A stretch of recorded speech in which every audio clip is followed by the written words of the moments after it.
All right, hello everyone, and thank you for tuning in once again to the Black Box Podcast, BBOR Black Box Online Radio. Now, there are many places on the internet where people can have access to true crime information and stories and how we learn about new cases and such. But I would say there are three very distinct cases that I have learned about solely because of Wikipedia.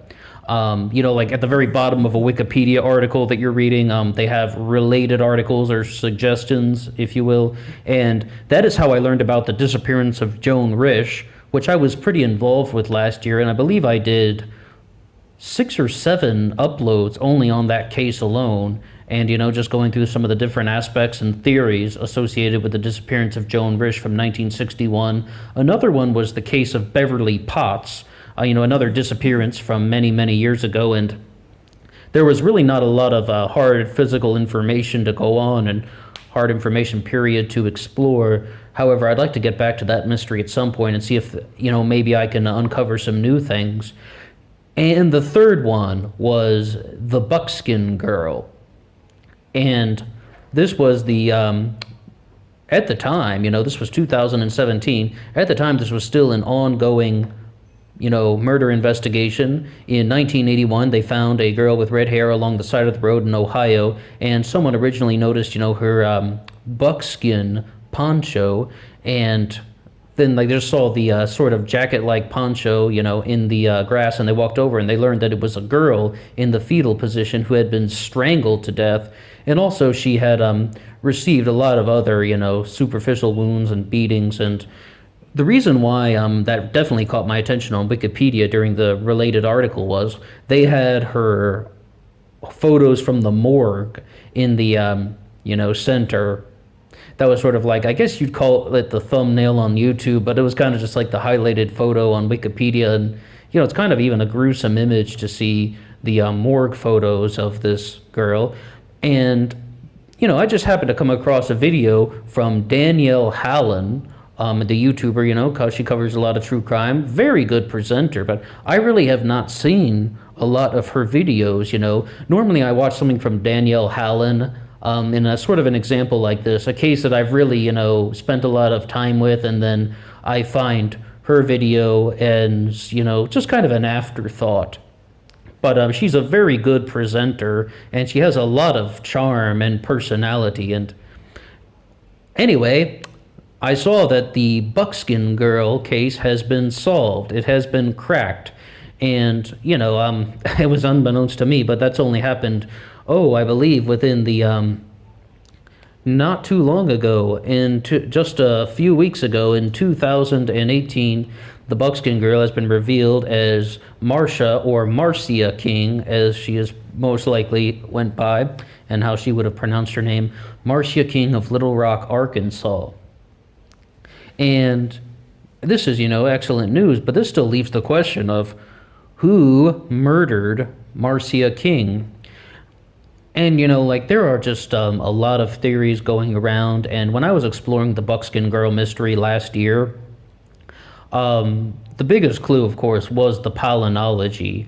And talking about all the different pollen that was found on her clothes and the soot that was found, we're talking about just almost like, not microfibers. With the pollenology, of course, it's just it's the pollen itself, and then with the soot, it's different particles.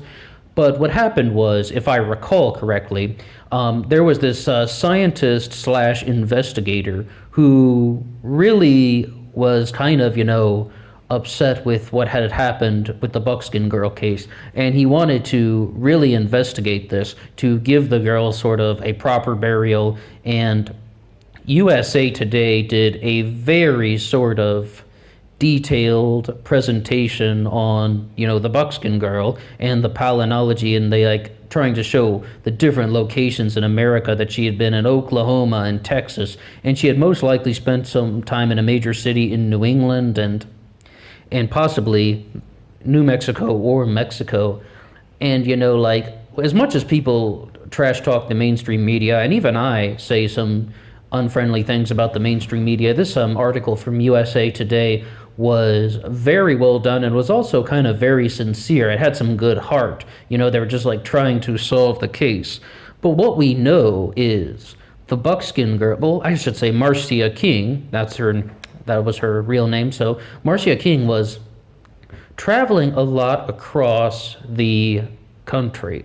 We know that she was found dead with no shoes on or socks, and she had no signs of rape, penetration, or even recent sexual activity. And one of the other big things is she was found with no shoes and no socks, but there was no dirt on her feet. There was no, like marks from like walking on gravel or imprints or anything. So they really believe that she was in a domestic setting during the time of her murder. Either that, I mean, the only other possibility with that would be sort of that she had been murdered right outside the highway area in which she was found. But still, then they probably would have been able to identify some sort of dirt or imprint from the grass.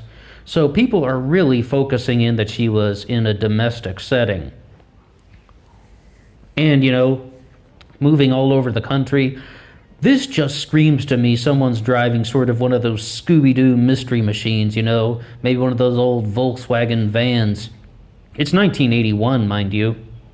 And I think there's a lot of possibility that she was murdered by an ex-boyfriend or probably even a potential boyfriend at that time. I mean, we have to really entertain that possibility.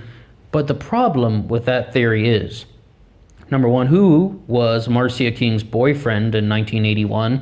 And the second issue is, it's not necessarily a boyfriend because there's no recent sexual activity going on.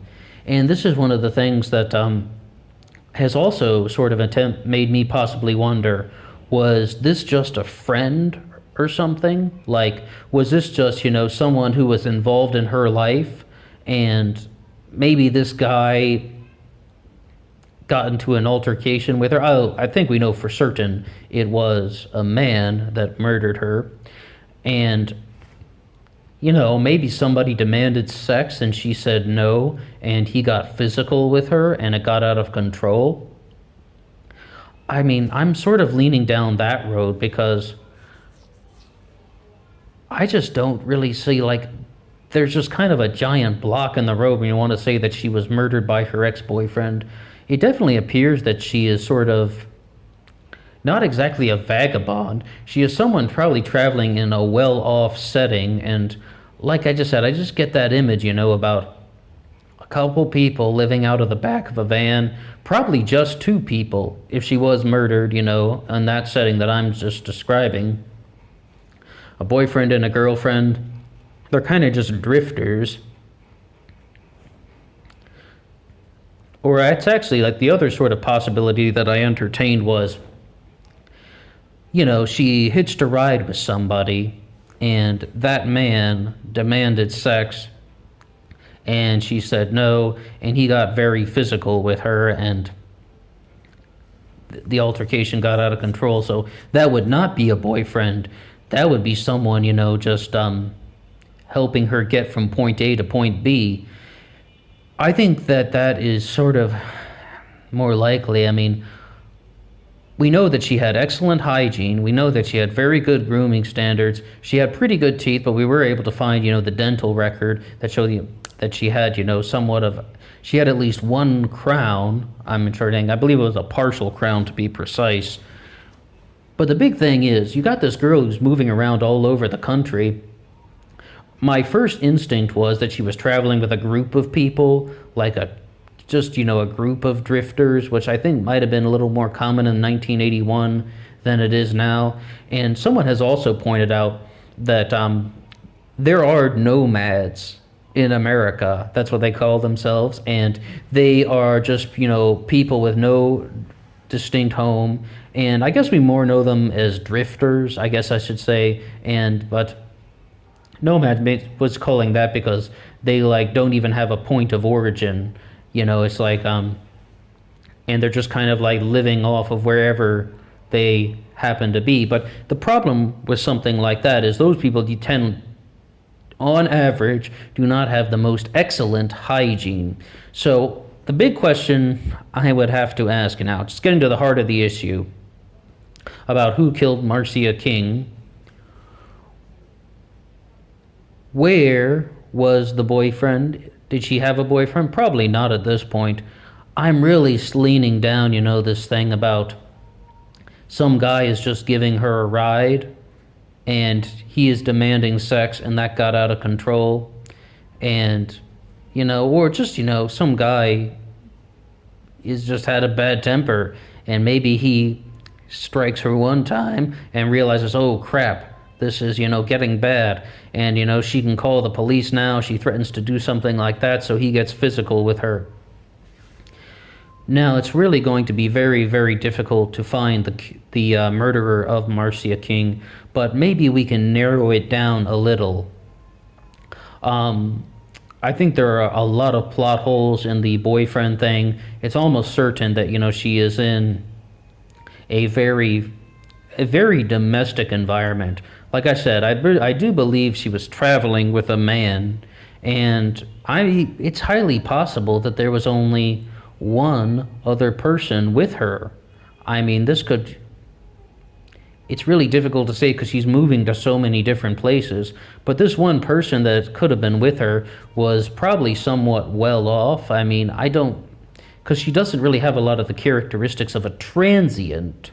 So I guess that's the short end of that. What do you think? What do you think happened with the murder of Marcia King? Do you believe that she was murdered by someone she knew? Do you believe that she was murdered by an ex-boyfriend?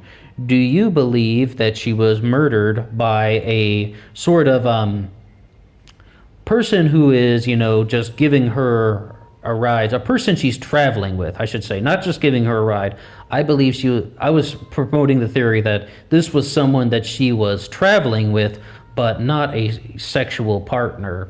And, well, all I can really say about that anymore is tell me what you think. I want to hear it.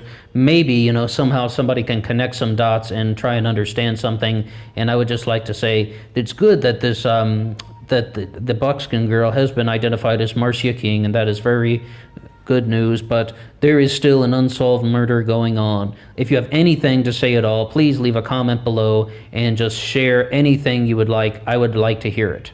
All right, that's all for me, and talk to you soon.